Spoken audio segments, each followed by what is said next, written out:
Hello, Year 2 historians. I am just going to talk you through the story of the beginning of the Restoration. I wasn't mad keen on starting the Restoration, and Mr. Monroe, who knew a lot more about it than I do, said, no, stick with it, it'll be really fun. And then I did some research, and it turns out it is really fun after all. It's a really good story, so I hope you enjoy it. The Restoration was a period of history that took place between 1660 and 1666. But to understand it better, we need to go back to the 1640s, where Britain had been at civil war for many, many years. People were either on the side of the king. There he is. His name is King Charles I, or they were on the side of Parliament.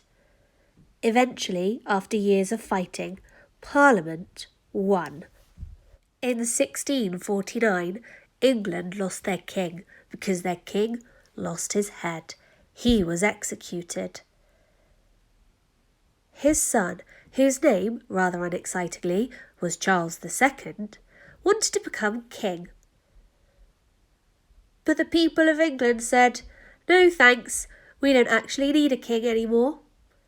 Charles was pretty upset by this and set sail from the Netherlands to invade Britain. There he fought two battles, the Battle of Dunbar, which he lost, and the Battle of Worcester, which he also lost.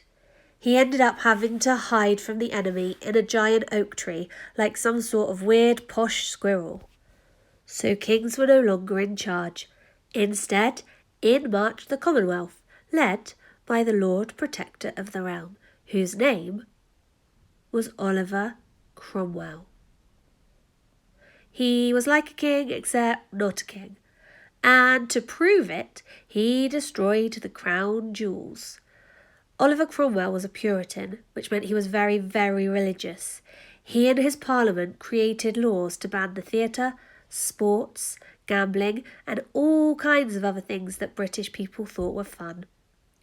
But unfortunately for him, in 1658, Oliver Cromwell died.